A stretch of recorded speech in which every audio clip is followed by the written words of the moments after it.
Good morning, Tottenham fans. Massive game tonight versus AZ Alkmaar. And no matter what you think about how badly this season has gone, no matter what you think about Ange, I don't care if you're Ange in, I don't care if you're Ange out. It does not matter. Tonight, we need to get through into the quarterfinals of, for me, one of the biggest cup competitions we could be in. This can still be a fantastic season. Although it's not been great so far, it could be one of the best seasons we have had in probably 40 years since we last won a European trophy.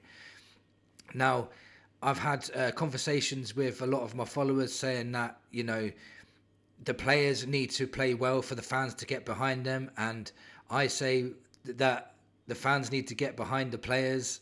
I think both opinions are definitely valid because the fans just get behind this team just for one day, just for one night. Just get behind this.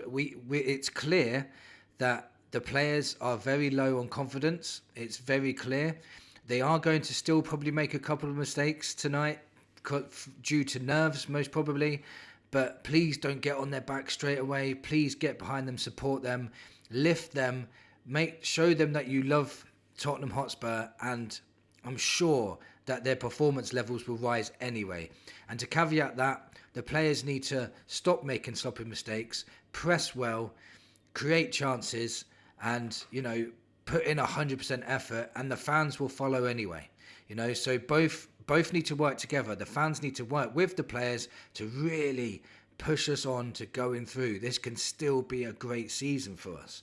In today's video, I'm going to give you my predicted 11, which I think Ange should play. Not that he will play it, but the prediction that I think he should play, the 11 I'm talking about. My thoughts on whether this is going to be Ange's last game. Could it be possibly his last game for as manager of Spurs? And I'll give you my score prediction at the end too. So firstly, let's talk about the first 11. I wrote it down, so let's have a look. So in goal, I'm going to put obviously Vicario. Kingsley's not available anyway.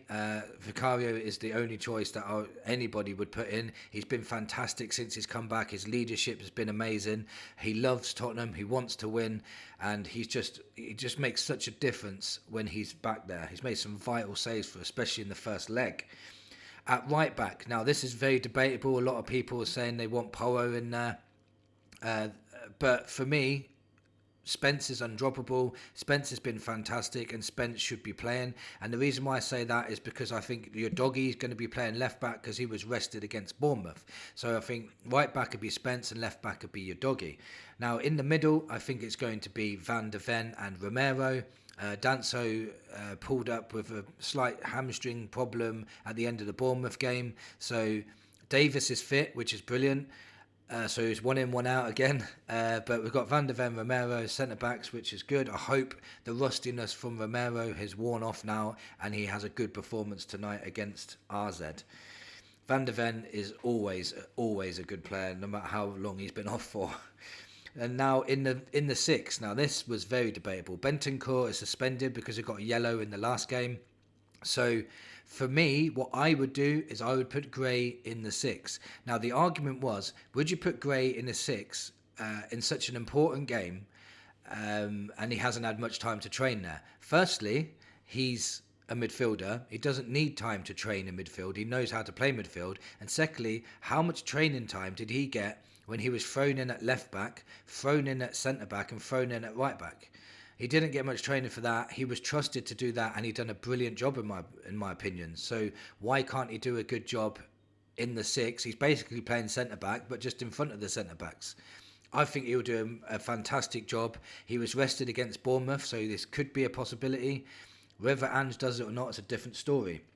In front of him, I would put Berreval. So I'm going to try and say his name right from now on. Berreval. I'd put Berreval in the 8. He's great on the ball. He's tenacious. He wins the ball back. He never stops running. He's hard in the tackle. He always gives 100%. He is our best midfielder at the moment, and he's only just turned 19. Now, what does that say about anything? Now, this next guy I'm going to be putting in the 10, and I don't think I would have put him in the 10 for this game if Kulusevski was fit, but because Kulusevski's not fit, Maddison's going in the 10 for me. He needs to put in a stellar performance tonight, prove critics wrong. I'm sometimes harsh about him because he just goes missing at times, but his numbers are good. He needs to increase his numbers. He needs to push us forward, help the youngsters in midfield to really make a statement performance today from Maddison. Push us on to try and win a trophy this season. On the left, up front, I'd put Sonny, captain. His form's starting to get a lot better now. He's getting rests. Hopefully he can put an amazing performance tonight and get us through. In the 9, I'd put Solanke. Solanke makes a massive difference in that 9. The ball sticks to him. He's strong. He can hold the ball up. He can link up well with other players. He's still not match fit yet, which we'll come on to in a minute. And on the right, I would put Odegaard over Johnson, only because Odegaard, when he has been playing, he's been looking very, very good. He looks like the only player that would take on his man, and he's linking very, very well with the likes of Spence. So if we had Spence and Odegaard on the wing, I think that would be very dangerous for the opposition. Now, regarding this lineup, just remember Van der Ven, Romero, Solanke, Odegaard, probably still not all match fit yet. So we need to really, not jump on them straight away. They still need time to become 100% fit. Match fit takes a while, takes 3 or 4 or 5 games sometimes, depending on how serious your injury was before. So they may not be at full throttle at the moment, but they're going to make a difference for us, I think.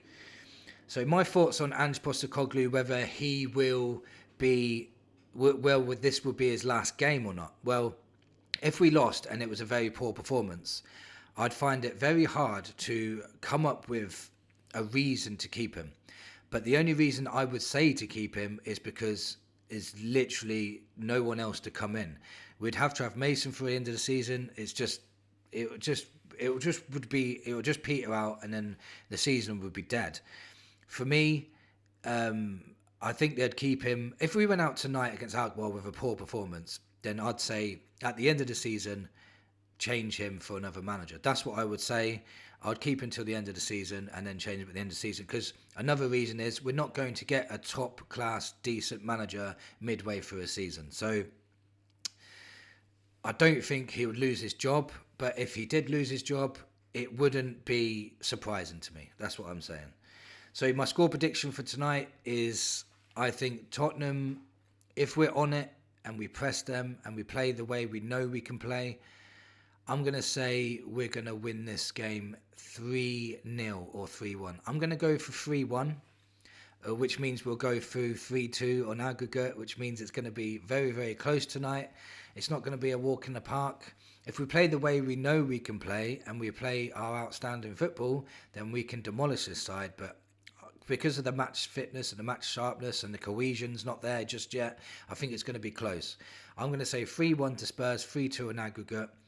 Let me know in the comments what your score predictions are, and come on you Spurs.